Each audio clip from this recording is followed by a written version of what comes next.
The tuxedo jacket hangs over the back of the hotel chair like a shed skin, still holding the shape of my shoulders from hours of careful pretending. I can see it in the mirror as I stand here, adjusting my bow tie for the third time, my hands betraying me with their slight tremor. The silk feels foreign against my throat, too smooth, too formal for what we've just done. Through the balcony doors, the wedding reception continues its distant pulse. Bass notes thump against the glass like a heartbeat I can feel in my chest, and somewhere in that rhythm, laughter rises and falls with the California breeze. Two champagne flutes sit abandoned on the wrought iron table outside, the bubbles long since gone flat, catching moonlight like captured stars we forgot to wish on. Behind me, Landon sprawls across the hotel bed, his own formal facade already discarded. His tie lies unknotted around his collar, his dress shirt unbuttoned at the throat, shoes kicked carelessly toward the closet. The blue glow of his phone screen illuminates his face as he scrolls through something meaningless, and when he speaks, his voice carries that familiar teasing warmth that has been my comfort and my torment for over a decade. "You pulled it off," he says, not looking up from whatever holds his attention. Everyone believed it. I catch his reflection in the mirror, the way his mouth curves into that satisfied grin I know so well. The same expression he wore when we graduated college, when he landed his first real job, when he told me about the promotion that moved him across town, but somehow never felt far enough away. I manage a smile in return, something small and practiced, but I don't trust my voice to respond. Not yet. The silence stretches between us, filled with the weight of everything we performed tonight and everything we didn't say. I can still feel the phantom pressure of his hand at the small of my back as we move through the reception, the way he leaned close during toasts, his breath warm against my ear as he whispered observations about his relatives that made me forget to breathe. For 6 hours, we were something we've never been, something I've imagined in the quiet spaces between sleep and waking for longer than I care to admit. The memory surfaces unbidden, sharp, and immediate. Earlier today, just hours ago, but feeling like years, Landon had been sitting on the edge of this same bed, working up the courage to ask what we both knew he was going to ask. "Let's just say we're dating," he had said, his voice carrying that particular lightness he uses when he's trying to make something heavy seem casual. "It'll make my parents shut up about me being alone." I had nodded, understanding the logic, understanding the performance required. His family has always been kind to me, welcoming in the way that people are when they think they know exactly who you are and where you fit in their son's life. The best friend, the constant, the safe choice for a wedding +1 because there's no romantic complication to navigate. But then he had looked at me differently, something shifting in his expression like clouds moving across sunlight. "Unless you want it to be real," he had added, quieter now, the words hanging in the air between us like smoke from a match I was afraid to light. I hadn't answered. Couldn't answer. The question contained too many years of careful boundaries, too many nights of lying awake wondering what it would feel like to reach across the space between friendship and something unnamed and terrifying.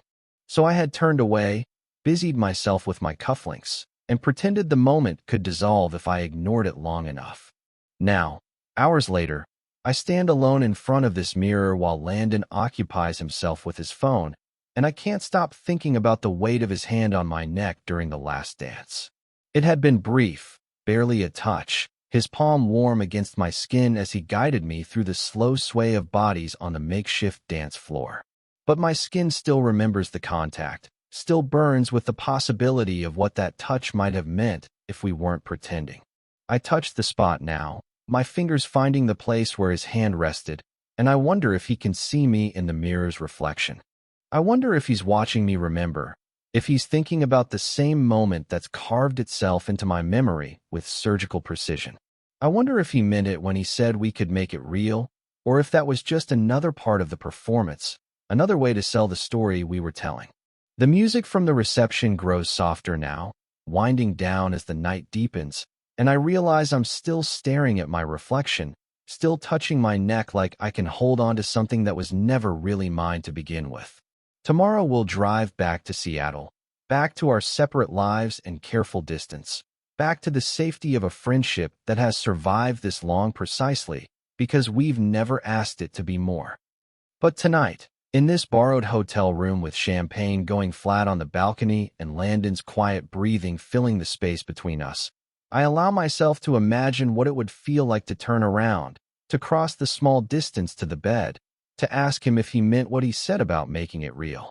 I imagine what it would feel like to stop pretending, to let the performance become truth. Instead, I straighten my bow tie one final time and wonder how long I can stand here, caught between the mirror and the bed, between what was pretend and what might be possible, before something breaks. 3 weeks before that hotel room, before the champagne and the pretending and the weight of Landon's hand on my neck, I was living the same Tuesday I'd been living for the past 3 years. My alarm goes off at 6:15, the same gentle chime that pulls me from dreams I never quite remember. The Seattle rain taps against my bedroom window in its familiar rhythm, and I lie there for exactly 3 minutes before forcing myself upright and into running clothes. The streets know me by now. I take the same route through Fremont every morning, past the coffee shops that won't open for another 2 hours, past the bookstore where I sometimes stop on Saturday afternoons to browse sections I'll never buy from. My breathing finds its cadence after the first mile, and for 37 minutes, my mind goes quiet in a way that feels like prayer. Back home, I make coffee in the French press that was a housewarming gift from my sister 5 years ago. Black, no sugar, in the blue mug that has a chip on the handle from the morning I was running late for closing arguments in the Morrison case. My apartment is small but ordered, every book on its proper shelf, every record in alphabetical sequence. The walls are covered with framed photographs of other people's happiness.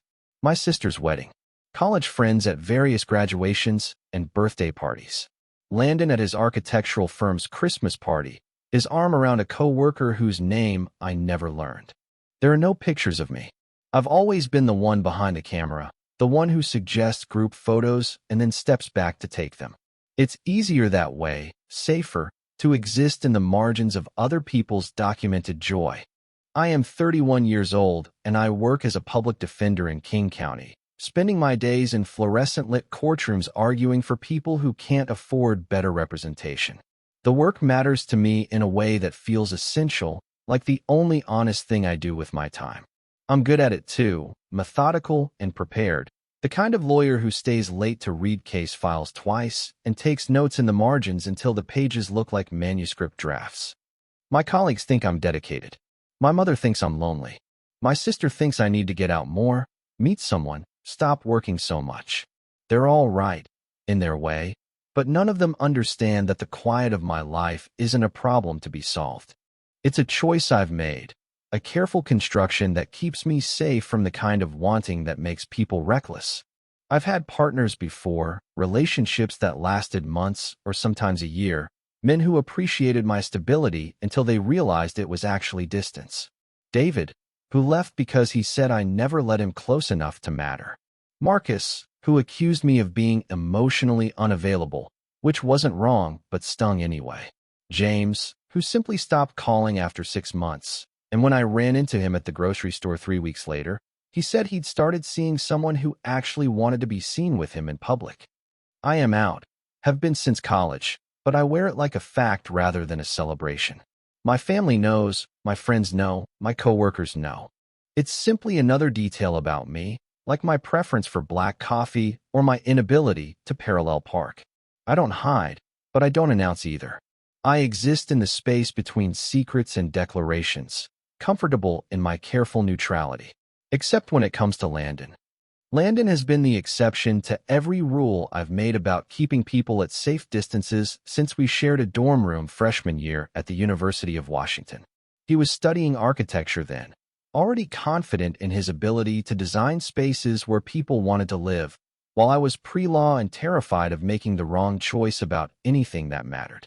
He had a natural ease with strangers, a way of making conversation feel effortless, while I measured every word before speaking. We shouldn't have worked as friends, should have drifted apart after graduation like most college roommates do. But somehow we didn't. Somehow we found a rhythm that survived job changes and relationship changes and the particular loneliness of being adults in a city that feels too big for the intimacy of real friendship. Landon works for an architectural firm downtown, designing residential projects that win awards and get featured in magazines I read but never admit to buying. He's talented in the unconscious way that some people are, the kind of person who sketches perfect proportions on napkins during dinner and doesn't understand why everyone else struggles with spatial relationships. He dates women casually, a series of smart, attractive professionals who last long enough to meet his friends but never long enough to matter. He has never said he's straight, exactly, but he's never said otherwise either. In college, during the long conversations we had in our shared room after midnight, when he talked about his fears and his dreams and the girl from his chemistry class he thought might be worth pursuing, I learned to read the boundaries of what he was willing to discuss about himself. I learned to ask about his dates without asking too much, to listen to his stories without searching for the spaces between his words where other possibilities might hide. I learned to love him carefully, the way you love something fragile that you're not supposed to touch. We still talk regularly, text messages that arrive at random times during the week, usually photos of something ridiculous he's seen or articles he thinks I'll find interesting. He still calls me by the nickname he gave me sophomore year when I successfully defended him against charges of underage drinking by citing obscure city ordinances to the campus police. He still sends me links to apartments he thinks I should see, even though I've never expressed any dissatisfaction with my current place. Our friendship exists in the safe zone we established years ago, built on shared history and comfortable distance. We can talk for hours about work and family and the books we're reading, but we never stray into territory that might threaten the careful balance we've maintained. He tells me about his dates. I tell him about mine, when there are any to discuss. We exist parallel to each other, close, but never crossing into something that might change everything. Which is why, when my phone rang on a Thursday evening 3 weeks ago, and Landon's name appeared on the screen, I answered without thinking about what he might need. "Hey, I need a favor," he said, his voice carrying that particular tone he uses when he's about to ask for something he's not sure I'll agree to. "You free next weekend?" I said yes before he finished the question, the same way I always do when Landon asks for anything. It's a reflex I developed long ago, this immediate willingness to rearrange my careful life around whatever he needs from me. I didn't ask what the favor was or why he needed me specifically. I simply cleared my Saturday, rearranged my Sunday plans, and waited for him to explain. I had no idea that saying yes would lead to a hotel room in California, to champagne glasses abandoned on a balcony, to the weight of his hand on my neck and the impossible question of whether we should make our pretending real. The favor, it turned out, was simpler and more complicated than anything I could have imagined. Landon's sister Emma was getting married at a vineyard estate in Sonoma, one of those sprawling California properties with rolling hills and string lights draped between oak trees like captured starlight. The wedding was in 10 days, and Landon needed a +1. Not wanted, needed, he clarified during that phone call, his voice carrying an edge of something I couldn't quite identify. His ex-girlfriend would be there. Rebecca, the one who'd lasted longer than the others, who'd met his parents multiple times and had opinions about his career choices. The one who'd ended things 6 months ago by telling him he'd never be serious about anything that mattered, that he was charming but fundamentally unavailable. She'd be attending with her new boyfriend, someone she described to mutual friends as emotionally mature and ready for commitment. His parents, he explained, had been asking increasingly pointed questions about his dating life since the breakup. When would he settle down? Why couldn't he find someone nice? Didn't he want what Emma had found with her fiancé? The wedding would be 3 days of well-meaning interrogation disguised as family bonding, and he couldn't face it alone. I would have agreed to go regardless. Landon has never asked me for anything I wasn't willing to give, and a weekend in wine country with free food and an open bar seemed like a reasonable way to spend time I would have otherwise filled with case files and solitary dinners. I assumed we'd share a room to save money, the way we had during college road trips, and I'd serve as a conversational buffer between him and his family's expectations. But then, Somewhere in the middle of discussing flight times and rental car logistics, Landon's voice changed. "We should say we're together," he said, the words coming out in a rush like he'd been rehearsing them. "It'll shut them up. My mom will cry tears of joy thinking I've finally figured it out." The silence stretched between us across the phone line, filled with the weight of everything he wasn't saying. I could hear him breathing, could picture him in his apartment, probably pacing the way he does when he's nervous about something he can't control. "It's a joke, sort of," he continued, but his voice had gone quieter now, more careful. "Only if you're cool with it." I should have asked questions. Should have wondered why he thought of me specifically for this particular deception. Should have considered the implications of pretending to be something we'd never been. Instead, I heard myself agreeing before I'd fully processed what he was asking. The word yes escaped my mouth like it had been waiting there all along. 2 weeks later, I found myself standing in the lobby of a boutique hotel in Sonoma, watching Landon charm the desk clerk into upgrading our room to one with a balcony view. He was already in character, I realized, his hand settling at the small of my back as he leaned across the marble counter to sign the registration paperwork. The touch was casual, possessive in the way that couples learn to claim each other in public spaces, and my skin burned under his palm like he'd branded me. The room had one bed, king-sized, draped in white linens that looked like they belonged in a magazine spread about romantic getaways. Landon didn't mention it, just set his suitcase on the chair by the window and started hanging up his wedding attire as if sharing sleeping space with me was the most natural thing in the world. "There's a pull-out couch," he said without looking at me, "if you want it. Or we can figure it out later." The rehearsal dinner was that first night, held on the vineyard's terrace under a canopy of stars that seemed impossibly bright after years of Seattle's perpetual cloud cover. Landon's family welcomed me with the kind of warmth reserved for people they'd been hoping to meet for a long time. His mother hugged me like I was already family, and his father asked detailed questions about my work that suggested genuine interest rather than polite conversation. Landon was unervingly good at playing the part. His hand found mine during the toasts, our fingers interlacing with practiced ease. He laughed at my observations about his relatives, leaning close enough that his breath warmed my ear, his proximity making it difficult to concentrate on anything beyond the solid presence of him beside me. When his cousin asked how long we'd been together, Landon answered without hesitation. "A while now," he said, his thumb tracing circles on my knuckles. "We're taking it slow." I watched him lie with the fluency of someone telling the truth, and something in my chest tightened with an emotion I couldn't name. Rebecca appeared during the cocktail hour, elegant in black silk and accompanied by a man who looked like he belonged in a catalog for expensive watches. She was gracious when Landon introduced me, her smile never wavering even as her eyes assessed the space between our bodies, the way Landon's hand rested on my shoulder as we talked. She congratulated us on finding each other, her voice carrying just enough emphasis on the last word to suggest she understood exactly what kind of finding this was supposed to represent.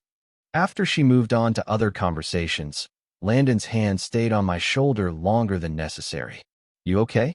he asked quietly, and I realized he was watching my face with the kind of attention he usually reserved for architectural drawings. "I'm fine," I told him, which was both true and completely inadequate for what I was actually feeling. The reception the following night was held in the vineyard's barrel room, long tables draped in ivory linen and surrounded by the kind of lighting that made everyone look like they belonged in a romantic film. Landon and I were seated at the family table, close enough to the head table that every gesture felt observed, every interaction subject to interpretation. He was attentive in ways that felt too natural to be entirely performance. He refilled my wine glass before I noticed it was empty, his hand brushing mine as he reached for the bottle. He included me in conversations with his relatives, his palm warm against my thigh under the table as he drew me into stories I'd never heard before. When his uncle made a toast about the importance of finding someone who makes you want to be better, Landon's eyes found mine across the table, and for a moment I forgot we were pretending. The dancing started as the sun set behind the hills, string lights illuminating couples swaying to music that drifted across the vineyard like something from a dream.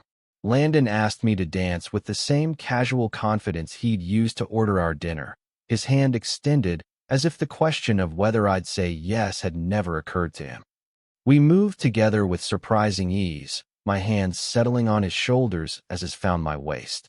He was a better dancer than I'd expected, leading with subtle pressure that guided me through turns I didn't know I could execute. The wine had made me loose-limbed and warm, and being this close to him felt like coming home to a place I'd never been allowed to visit. The song changed to something slower, more intimate, and Landon pulled me closer, close enough that I could feel his heartbeat through his dress shirt, could smell the cologne he'd started wearing in college and never changed. His hand moved to the back of my neck, his fingers warm against my skin, and I let my eyes drift closed for just a moment, pretending this was real, pretending I had the right to this closeness. When I opened them, he was watching me with an expression I couldn't read, something vulnerable and uncertain that I'd never seen on his face before. "We can keep pretending," he said, his voice barely audible over the music, "unless you want it to be real." The words hung between us like a bridge I was terrified to cross, and I found myself staring at his mouth, wondering what would happen if I closed the distance between us right there on the dance floor, surrounded by his family and the warm California night and the scent of wine fermenting in barrels all around us. Instead, I stepped back, the spell broken by my own fear, and suggested we get some air. Landon nodded, his hand falling away from my neck, and we walked to the edge of the terrace where the vineyard stretched out below us in neat rows that disappeared into darkness.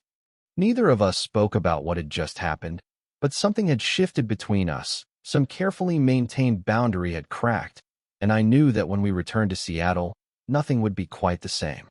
That night, I lay on the pull-out couch staring at the ceiling while Landon slept in the bed 15 feet away. The hotel room was too quiet without the distant pulse of wedding music, filled only with the soft rhythm of his breathing and the occasional rustle of sheets when he turned over. I counted the space between his exhales, timing my own breath to match his without meaning to, as if synchronizing our sleep might make sense of what had happened on the dance floor. The moonlight filtered through the gauze curtains, casting everything in silver and shadow. I could see the outline of his body under the white hotel comforter, the curve of his shoulder, the way his dark hair fell across the pillow. In sleep, his face lost the careful control he maintained during waking hours, becoming something softer, more vulnerable than the man who had asked me to dance with such easy confidence. I had been watching him sleep for over a decade. During college, when nightmares about his father's expectations would wake him, during the camping trips we used to take before adult responsibilities made spontaneous adventures impossible. But this felt different, weighted with new knowledge about the shape of his hands on my waist, the way his voice had sounded when he asked if I wanted it to be real. I pulled out my phone, scrolling through years of text messages between us with the desperate focus of someone looking for clues to a puzzle they'd never realized they were supposed to solve. 3 in the morning seemed like the appropriate time for this kind of archaeological dig through our digital history, searching for signs I might have missed, moments when the carefully maintained boundaries of our friendship had wavered without my notice. There were thousands of messages, spanning years of casual check-ins, and shared articles and photos of things that reminded us of each other. But reading them now, in this hotel room with Landon's breathing filling the silence, I started noticing details that had seemed insignificant at the time. The way he always asked about my dates, but never seemed entirely pleased when I had positive things to report. The frequency with which he found excuses to spend time together when either of us was between relationships. The particular attention he paid to my opinions about his girlfriends, as if my approval mattered more than it should have. There was a text from 2 years ago, sent late on a Friday night after he'd ended things with Sarah, the marketing executive who'd lasted 4 months. "I think I'm broken," he'd written, like there's something wrong with how I connect to people. I'd responded with reassurance, told him he just hadn't found the right person yet. But now I wondered if there had been something else he was trying to tell me, some other interpretation of brokenness I'd been too careful to consider. Another message, From last spring, when I'd mentioned going on a third date with Marcus, the lawyer I'd met through a mutual friend. Landon had responded with uncharacteristic brevity. Cool. Hope it goes well. But then, 20 minutes later, another text. You deserve someone who sees how amazing you are. The message had seemed supportive at the time, the kind of thing good friends say to each other. Reading it now, I heard something else in those words, something that sounded almost like jealousy. I scrolled further back, to messages from college, looking for the moment when my feelings for him had shifted from friendship into something more complicated. There wasn't a single defining text, no dramatic declaration hidden in our digital history. Instead, there was a gradual evolution, a slow accumulation of moments when I'd started paying attention to him in ways that had nothing to do with platonic affection. The sun was beginning to lighten the sky when I finally put my phone aside, no closer to understanding the timeline of my own transformation than I'd been when I started. All I knew was that somewhere in the space between pretending to be his boyfriend and watching him sleep in hotel moonlight, my carefully constructed emotional distance had begun to fray like a rope under too much tension. Landon woke around 7, stretching with the unconscious grace of someone who'd slept well. He found me already dressed and reading case notes on my laptop, maintaining the illusion that I'd spent the night productively rather than excavating our friendship for signs of something I was afraid to name. "How'd you sleep?" he asked, his voice rough with mourning, and I lied with the same fluency I'd learned from watching him perform couplehood the night before. The wedding ceremony was scheduled for 4 in the afternoon, which left us with hours to fill and a growing awareness that we were running out of time to exist in this strange liminal space between fiction and possibility. Landon suggested we explore the grounds, and I agreed with the kind of casual enthusiasm that masked how desperately I wanted to spend more time alone with him, away from his family's knowing glances and the pressure of maintaining our performance. The vineyard estate sprawled across hundreds of acres, with walking paths that wound between grapevines and olive groves and gardens designed to look wild but carefully maintained. We walked without destination, our conversation meandering between safe topics like work and books and observations about the landscape around us. But there was a new tension in the air between us, an awareness of everything we weren't saying that made even innocuous exchanges feel loaded with subtext. We found ourselves in a secluded part of the property, where ancient olive trees created pools of shade, and the only sounds were birds and the distant hum of irrigation systems.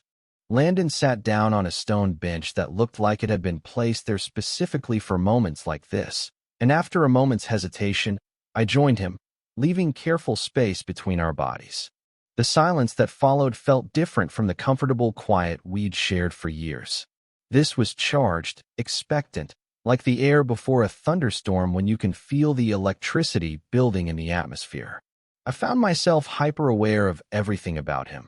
The way he picked at the grass beside the bench, the rhythm of his breathing, the way the dappled sunlight moved across his profile as the leaves shifted overhead. "I used to think I knew who I was supposed to become," he said eventually, his voice carrying a weight I'd never heard before. "In college, I had this whole plan. Graduate, get a good job, find someone nice, get married, have kids, be the kind of man my parents could brag about to their friends. But somewhere along the way, I started feeling like I was playing a character in someone else's story." I watched his hands as he spoke, the way his fingers moved restlessly through the grass, and I wanted to reach for him, but didn't trust myself with that kind of contact. "You don't have to be who they expect you to be," I said carefully. "You get to choose who you are. Most people don't realize that, but you do." He looked at me then, something shifting in his expression like clouds moving across sunlight. "Do I?" he asked. "Because most of the time it feels like I'm just reacting to what other people need from me. Being the son my parents want, the employee my boss expects, the boyfriend who fits into the right social situations. I don't know who I am when I'm not performing for someone else." The vulnerability in his voice made my chest ache with the urge to comfort him, to tell him that I'd seen glimpses of who he was beneath all the performance, moments when his guard dropped and something real and unguarded shone through. But I also recognized something of myself in what he was describing. The way I'd spent years constructing a safe, controlled life that kept me protected from the kind of wanting that made people reckless. Maybe that's what growing up is, I offered. Learning that you don't have to choose once and stick to it forever. You can keep becoming different versions of yourself until you find one that feels true. We sat there as the afternoon light lengthened around us, talking about fears we'd never voiced and dreams we'd abandoned, and the particular loneliness of being adults who'd forgotten how to want things without calculating the risk. Landon told me about the house he'd designed for himself in his head, the one he'd never built because it seemed too indulgent, too much like admitting he planned to stay single. I told him about the novel I'd started writing in law school and abandoned when I realized I was too afraid of failure to finish it. The conversation meandered through childhood memories and family dynamics, and the weight of expectations we'd never asked to carry. Somewhere in the middle of it, I realized that this was the most honest we'd ever been with each other, that the pretense of being a couple had somehow given us permission to say things we'd never risked saying as just friends. When the shadows began to lengthen toward evening, we made our way back toward the hotel to prepare for the ceremony. But as we walked along the path between the olive trees, Landon stopped suddenly, his hand catching my arm to halt my progress. "Can I ask you something?" he said, and there was something in his voice that made my stomach clench with anticipation. I nodded, not trusting my voice to remain steady. "Last night, when we were dancing, when I said we could make it real." His words came slowly, carefully chosen. "Did you want to say yes?" The question hung in the air between us like smoke from a match I was afraid to light. I could feel my heart beating against my ribs, could hear the blood rushing in my ears as I tried to formulate an answer that wouldn't destroy everything we'd built together. "I don't know," I said finally, which was both true and completely inadequate for what I was actually feeling. "I think I've been afraid to want things that might not be possible." He was quiet for a long moment, his hand still resting on my arm, his thumb tracing small circles against my skin through the fabric of my shirt. Then, so quietly I almost missed it, he said, "Me too."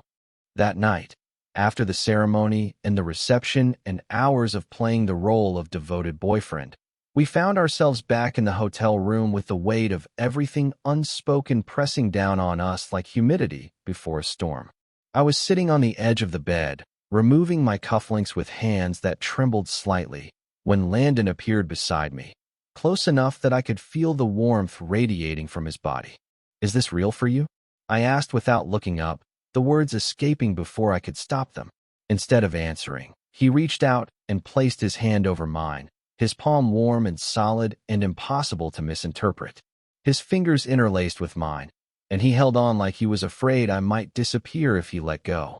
We sat there in the lamplight of the hotel room, our hands joined between us, neither of us speaking, but both of us understanding that something fundamental had shifted. Outside, the vineyard stretched away into darkness, and somewhere in the distance, the last guests were leaving the reception. But in that moment, the only thing that mattered was the weight of his hand in mine and the quiet acknowledgement that we were no longer pretending. Back in Seattle, the rain felt different against my windows. The same northwest drizzle that had been the soundtrack to my carefully ordered life for years now seemed accusatory. Each droplet a reminder of the California sunshine we'd left behind, of the weight of Landon's hand in mine as we sat on that hotel bed, with everything unspoken hanging between us like a bridge neither of us had been brave enough to cross. My apartment, which had always felt like a sanctuary, now seemed hollow in ways I couldn't name. The books on their orderly shelves, the records in alphabetical sequence, the photographs of other people's happiness decorating my walls, everything that had once represented stability now felt like evidence of a life lived at arm's length from anything that might matter. I found myself standing in my kitchen at odd hours, coffee growing cold in my hands, staring at the space where another person might keep their things, where someone else's disorder might disrupt my careful systems. The flight home had been 2 hours of careful conversation about everything except what had happened between us. Landon had scrolled through his phone, occasionally showing me photos from the wedding that other guests had posted to social media. "Look," he'd said, Pointing to a picture of us dancing, we looked good together.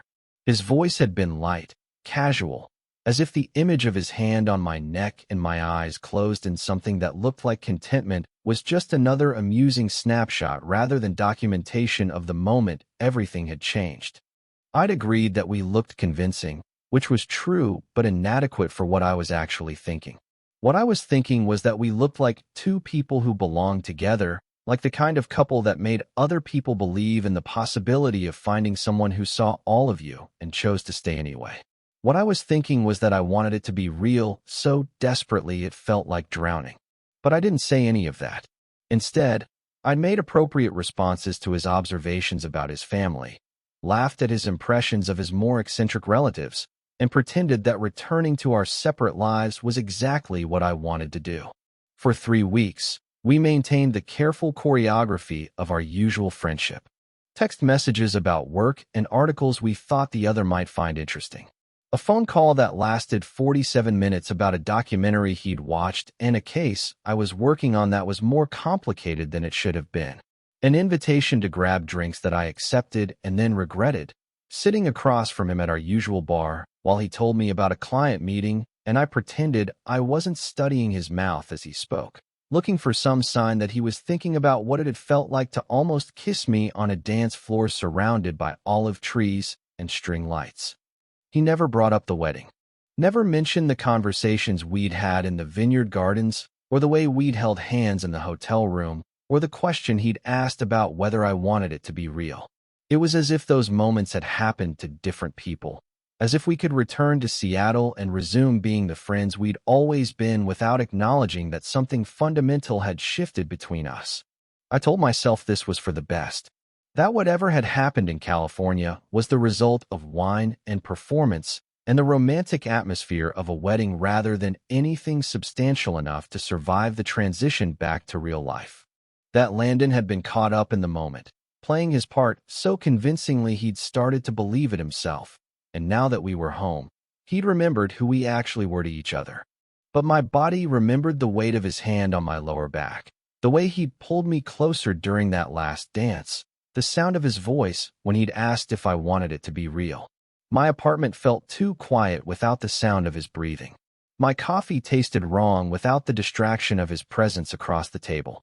I found myself checking my phone obsessively, hoping for messages that said more than they actually did, searching for subtext that probably didn't exist. I was walking through Pike Place Market on a Saturday afternoon, buying vegetables I didn't need for meals I probably wouldn't cook, when I heard someone call my name. I turned to find Emma, Landon's sister, approaching with the kind of smile that suggested she'd been hoping to run into me. She looked radiant in the way that people do when they've recently returned from their honeymoon, her skin still carrying traces of whatever tropical sun she and her new husband had been soaking up. But there was something else in her expression as she hugged me, something that looked almost like concern. We found a coffee shop nearby, one of those deliberately rustic places with mismatched furniture and the kind of acoustic music that makes intimate conversation feel inevitable. Emma ordered something complicated with multiple shots of espresso, and I got my usual black coffee, grateful for something to do with my hands while she studied my face with the particular attention that runs in her family. "How are you doing?"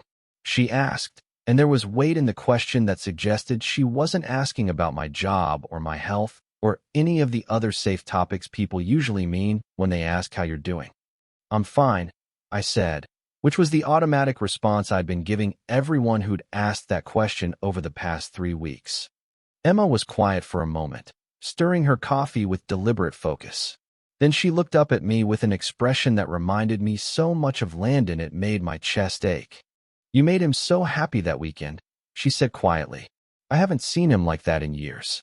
Maybe ever." I felt my carefully constructed composure start to crack around the edges. "Emma, I should tell you." "I know it was pretend," she interrupted gently. "Or at least, I know it started that way. But what I saw between you two, especially toward the end of the weekend, that wasn't acting. That was real." I stared into my coffee, unable to meet her eyes, afraid that she would see too much if I looked at her directly. The coffee shop suddenly felt too warm, too crowded, filled with the conversations of strangers who seemed to be living their lives with a confidence I couldn't imagine possessing. I think he's scared, Emma continued. He's never been good at wanting things he's not sure he can have. Even when we were kids, he'd convince himself he didn't want something rather than risk being disappointed. He's probably telling himself that what happened between you was just part of the performance, that it's safer to pretend it didn't mean anything than to find out you don't feel the same way. But I do, I said before I could stop myself, the words escaping like they'd been held prisoner for too long. I do feel the same way. Emma reached across the table and squeezed my hand, her smile sad and knowing and full of the kind of hope that makes people reckless. Then you should tell him that, she said. Because he's miserable, and you look like you haven't slept in weeks, and life is too short to waste time being afraid of things that might make you happy. That evening, I found myself standing outside Landon's building, my heart beating against my ribs like something trying to escape. I hadn't called ahead, hadn't planned what I was going to say, had simply walked the 12 blocks from my apartment to his, because staying home felt impossible and running away felt like cowardice.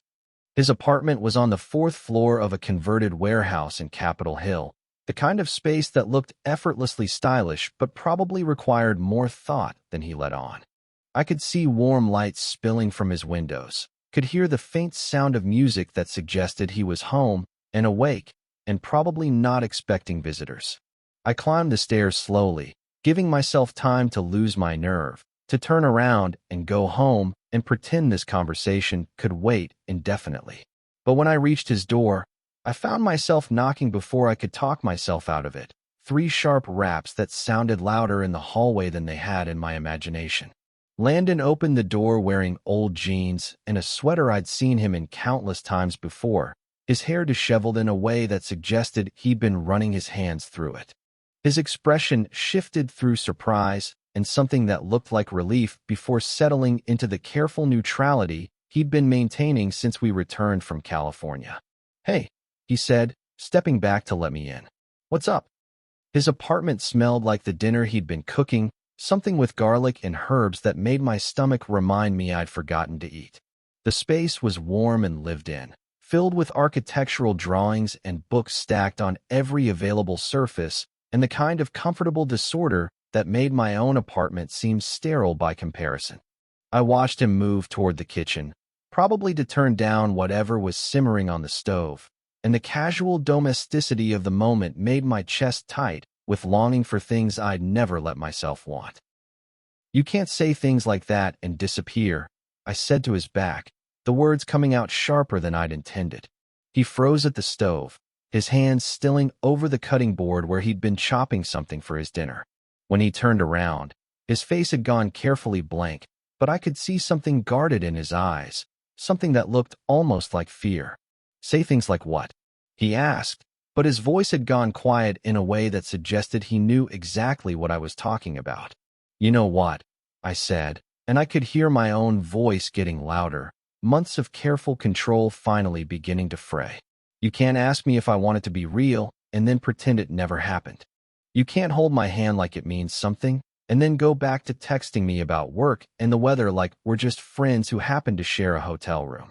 Landon set down the knife he'd been holding, his movements slow and deliberate.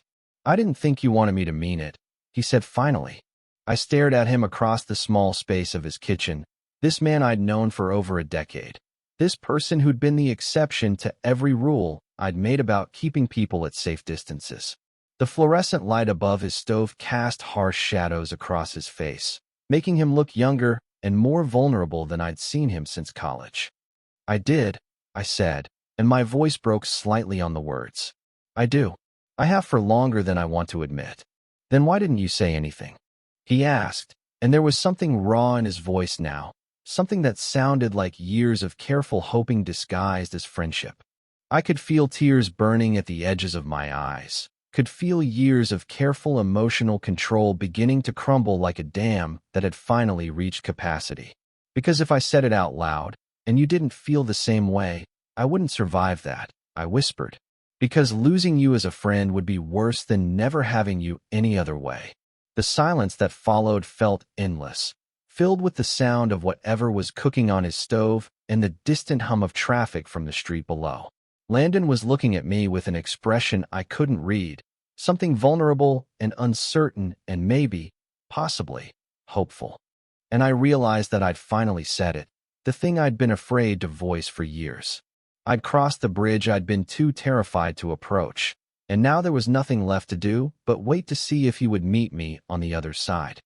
The silence stretched between us like a held breath, broken only by the gentle simmer of whatever he'd been cooking and the distant sound of rain beginning to tap against his windows. Landon stood frozen at his cutting board, his hands gripping the edge of the counter as if it were the only thing keeping him upright. When he finally spoke, his voice was so quiet I had to strain to hear it. "I've thought about us for years," he said, not looking at me. "Since college, maybe before that. I just never had the courage to ruin the story I was already telling." Something in my chest loosened and clenched simultaneously, relief and terror warring for space in my ribcage. I watched him turn off the burner under his pan with careful precision, as if the simple task required all of his concentration. "What story?" I asked, though I thought I already knew. He turned to face me then, leaning back against the counter with his arms crossed over his chest, a gesture that might have looked casual if not for the tension I could see in every line of his body. "The story where I'm straight, where I date women and eventually settle down with someone my parents can brag about to their friends. Where I don't complicate the best friendship I've ever had by wanting things I'm not supposed to want." I could see the weight he'd been carrying in the set of his shoulders, the careful way he held himself like someone who'd learned to take up less space than he needed. It reminded me of myself, of all the years I'd spent constructing a life that felt safe because it asked nothing of anyone, least of all him. "You wouldn't have ruined anything," I said, but the words felt inadequate for the magnitude of what we were discussing. "Wouldn't I?" he asked, and there was something almost bitter in his voice. "You think it would have been simple? You think we could have just decided to be together and figured out how to tell everyone we'd been lying about who we were for over a decade?" The question hung in the air between us, loaded with all the practical complications I'd been too afraid to consider. Coming out later in life, explaining to family and friends that we'd both been something other than what they'd believed, navigating the particular challenges of a relationship built on the foundation of a friendship that had been the most stable thing in both our lives. But beneath the practical concerns, I could hear something else in his voice. Fear. The same bone-deep terror of wanting something that might not be possible that had kept me silent for so many years. "I don't know," I admitted. "I just know that pretending not to want you has been the hardest thing I've ever done." He was quiet for a long moment, his eyes fixed on something over my shoulder. Then, without warning, he slid down the cabinet until he was sitting on his kitchen floor, his back against the refrigerator, his long legs stretched out in front of him. The gesture was so unexpected, so vulnerable, that after a moment's hesitation, I joined him, settling beside him on the cold tile with our shoulders almost touching. The kitchen looked different from this angle, more intimate somehow, as if we'd found a secret perspective on his life that wasn't visible from standing height. I could hear the hum of the refrigerator against our backs, could feel the warmth radiating from his body, even though we weren't quite touching. "I don't know if I'm ready for what this means," he said quietly, his voice carrying the weight of someone confessing something they'd never said out loud. "I don't know how to be the person who wants this, who acts on it. I've spent so long being someone else that I'm not sure I remember who I actually am underneath all the performance." I turned to look at his profile, the way the light from his living room cast shadows across the planes of his face. "But I know I want you," he continued, and the simple honesty of it made my breath catch. "I know that when I'm with you, I feel more like myself than I do anywhere else. I know that pretending to be your boyfriend for a weekend was the happiest I've been in years." The words settled between us like stones thrown into still water, creating ripples that I could feel in the space beneath my ribs. I wanted to reach for him, to close the small distance between our bodies, but something in his posture suggested he needed space to finish what he was trying to say. "But I also know that I'm terrified," he said, "of changing everything between us, of not being good at this, of disappointing you when you realize I don't know how to be in love with a man, of losing you if it doesn't work. His honesty was devastating in its completeness, laying bare all the fears I'd been carrying myself but had been too afraid to voice. I could see tears gathering at the corners of his eyes, and the sight of them made my chest ache with the urge to comfort him, to tell him that we could figure it out together, that wanting each other was enough to build on. Instead, I found myself saying, "You don't have to have all the answers tonight." The relief that crossed his face at those words was almost heartbreaking. We sat there in the quiet of his kitchen, our backs against the refrigerator, the weight of everything we'd finally said settling around us like snow. I could feel the solid presence of him beside me, could hear the rhythm of his breathing gradually slow as the immediate intensity of our conversation began to fade. "I should go," I said eventually, though leaving was the last thing I wanted to do. He nodded, but made no move to get up, as if he was as reluctant as I was to break the spell of this moment, to return to the world where we would have to figure out what came next. The walk home took me through neighborhoods that looked different in the rain, the streetlights creating pools of yellow light that reflected off the wet pavement like scattered coins. My clothes were soaked by the time I reached my apartment, but I barely noticed the cold. My mind was too full of the sound of Landon's voice when he'd said he wanted me, too busy replaying every word of our conversation and trying to understand what it meant that we'd finally said the things we'd been afraid to say. I spent the next 3 days trying to write him a letter. Not an email or a text message, but something physical, something that required thought and intention and the kind of vulnerability that couldn't be deleted or edited into something safer. I went through dozens of drafts, filling pages with words that felt too small for what I was trying to communicate, before finally settling on something that felt true, even if it wasn't perfect. The letter was short, written on paper I'd stolen from the legal pad I used for case notes, my handwriting messier than usual because my hands had been shaking. I told him that he'd always been the home I'd never let myself want, that I understood his fear because I'd been carrying the same terror for years. I told him that I didn't need him to have all the answers, that I was willing to figure it out together if he was willing to try. I told him that I loved him, not just as a friend, but as the person I wanted to wake up next to, the person whose voice I wanted to be the last thing I heard before falling asleep. I told him that I'd been pretending not to want those things for so long that I'd almost convinced myself they weren't possible, but that our weekend in California had reminded me that some kinds of happiness were worth the risk of heartbreak. At the end, I wrote that I would wait as long as he needed, but that I couldn't keep pretending we were just friends. That if he decided he wasn't ready, wasn't willing to try, I would understand, but I would need space to figure out how to love him differently. I sealed the letter in an envelope with his name written across the front in my careful script, and then I walked the 12 blocks to his building in the rain. His mailbox was in the lobby, one of those small metal boxes with his apartment number printed on a label that was starting to peel at the edges. I slipped the envelope through the slot and listened to it land with a soft thud against whatever other mail was waiting for him. Then I went home, packed a bag, and drove to the cabin my sister owned on Whidbey Island, the one she used for weekend retreats and writers' workshops.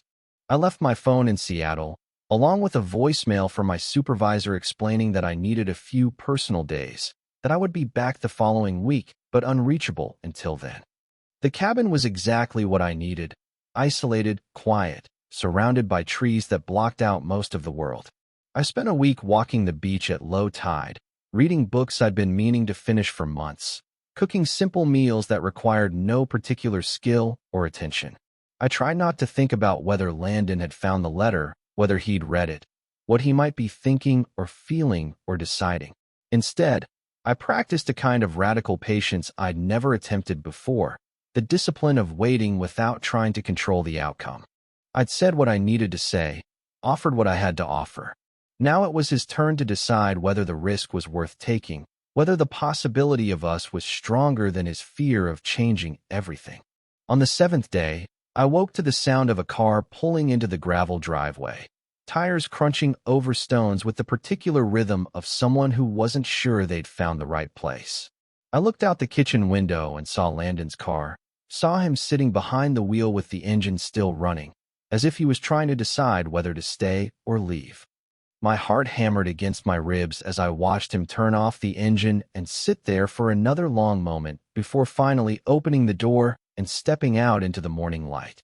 He was holding something in his hand, something that looked like paper, worn and folded from being carried.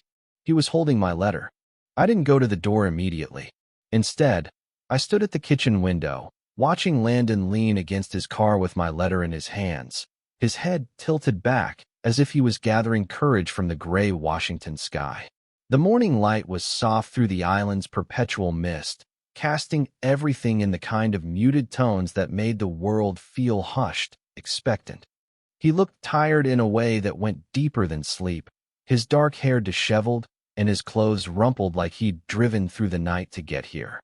But there was something different in his posture, too, something that looked almost like relief, as if the act of coming here had already answered some question he'd been carrying. When he finally started walking toward the cabin, I moved away from the window, suddenly aware of my own appearance after a week of solitude. I was wearing old jeans and a sweater that had seen better days, my hair uncombed, my face probably showing every sign of the emotional exhaustion I'd been trying to process in isolation. But it didn't matter. Nothing about appearances mattered now. The knock, when it came, was soft, tentative, as if he wasn't entirely sure he had the right to be here.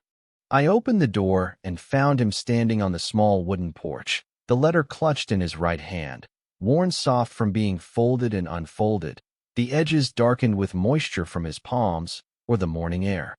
His eyes were glassy with unshed tears, and when he looked at me, his expression held something I'd never seen before. Not the careful control he usually maintained, not the performance of being someone else's idea of who he should be, but something raw and honest and utterly vulnerable. We stood there for a moment that felt suspended outside of time, separated by the threshold but connected by everything we'd said and everything we'd been too afraid to say. I could see him trying to find words, his mouth opening slightly and then closing again, as if language had become inadequate for what he needed to communicate. Instead of speaking, he stepped forward and wrapped his arms around me. It wasn't the embrace of reunion you see in movies, with music swelling and passionate declarations. It was quieter than that, more necessary. His arms came around my shoulders and pulled me against him with the kind of desperate gentleness reserved for things you thought you'd lost forever. I felt his chin rest against the top of my head, felt the slight tremor in his breathing that suggested he was trying not to cry. I held him back with the same careful intensity, my arms circling his waist, my face pressed against his shoulder where I could smell the familiar scent of his cologne mixed with coffee and the particular mustiness of someone who'd been driving for hours. We stood there in the doorway, neither of us speaking, letting the silence contain everything we'd been afraid to voice. His body felt different against mine than it had during our pretend weekend in California. This wasn't performance or wine-induced courage or the safety of knowing it was temporary. This was Landon choosing to be here, choosing to hold me like he meant it, choosing to let the carefully maintained boundaries between us dissolve completely. When we finally separated, he reached up to wipe his eyes with the back of his free hand, a gesture so unconsciously boyish it made my chest ache with affection. The letter was still clutched in his other hand, the paper now soft as cloth from being carried. I read it about 50 times, he said, his voice hoarse from emotion or exhaustion or both. I kept looking for the part where you changed your mind, where you said it was all a mistake. But it wasn't there. He looked down at the letter, then back at me. You said I'd always been the home you never let yourself want. Do you know what that did to me? Do you know how long I've been trying to figure out why nowhere ever felt like enough? I reached for him then, my hand finding his face, my thumb tracing the line of his cheekbone. Because you were looking in the wrong places, I said quietly. You were looking for home in people who could never see all of you. He leaned into my touch, his eyes closing for a moment as if he was memorizing the sensation. When he opened them again, there was something settled in his expression, something that looked like decision. I want to try, he said simply. I want to try being the person who gets to love you. The simplicity of it, The complete absence of qualification or hesitation made my breath catch. This was Landon without his armor, without the careful distance he maintained to protect himself from wanting things that might not be possible. This was him choosing courage over safety, choosing the terrifying possibility of happiness over the certainty of remaining unchanged.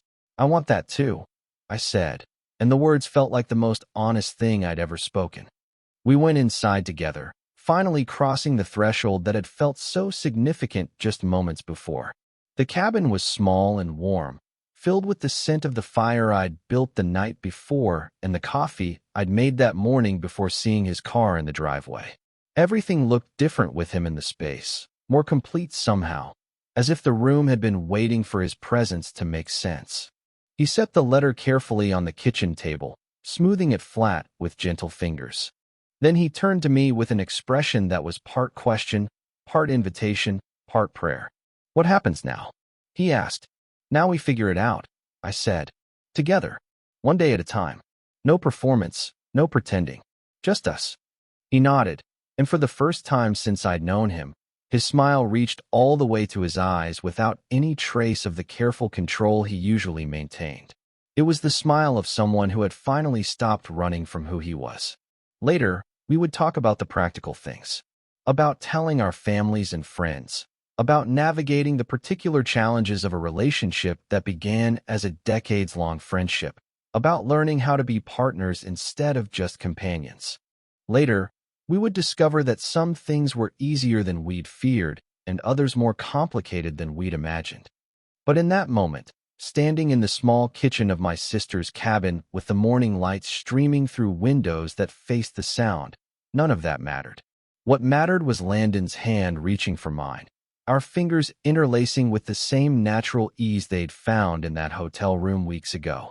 What mattered was the way he looked at me like he was finally seeing something he'd been searching for without knowing its name. Outside, the island morning was quiet except for the distant sound of waves against the shore and the call of seabirds fishing in the shallows. Inside, we were finally home.